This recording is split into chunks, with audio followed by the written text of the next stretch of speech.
People, mostly black men, say that we are exaggerating when we say that there's so much sexual assault among black girls and women,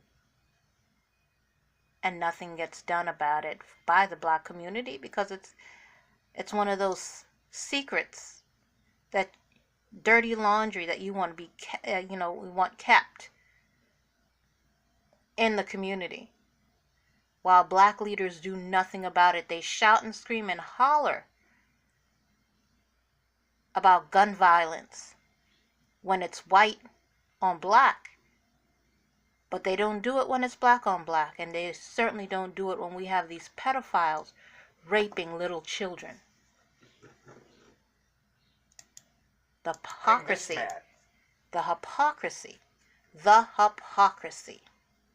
Jackie Berry, he is a level 3 sex offender, and even though he was required to be on the sex offender registry for life, he still managed to get an 11-year-old girl pregnant. 7 Eyewitness News reporter Kendra Eaglin here now with more on how this could have happened. Kendra. Yeah, Jackie Berry had previously served 7 years in state prison for having sex with a 7-year-old girl. That was back in 1990. He completed his time and probation and was required to be on the sex offender registry for life. But now, 20 years later, police learned of that new victim you just mentioned, and who knows if there are more. 52-year-old Jackie Berry was living in Niagara Falls and checking in with the Niagara Falls Police Department every 90 days to keep his address up to date, as well as other personal information. That's required under the sex offender registry, but that was the extent of his monitoring.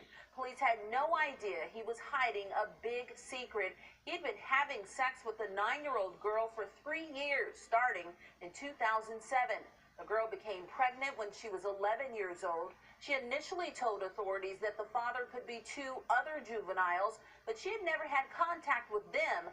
But a DNA test proved that Berry was indeed the father. Officials say this is a reminder that the sex offender registry only goes so far. The person who's on the sex offender registration act is not on probation or on parole. Really, the act just was passed with the idea that if this information is available to the public, that people will be able to check the registry and see who the sex offenders are.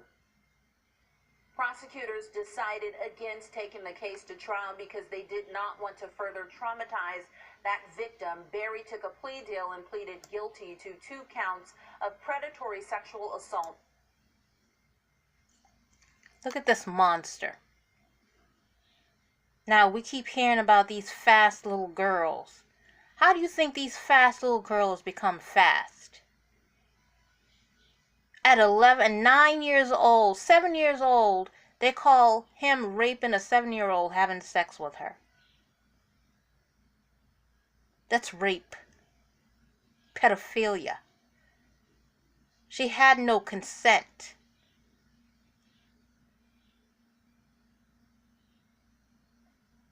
So the next time you open your mouth and talk about fast little black girls, first ask yourself, how did they become that way in the first place?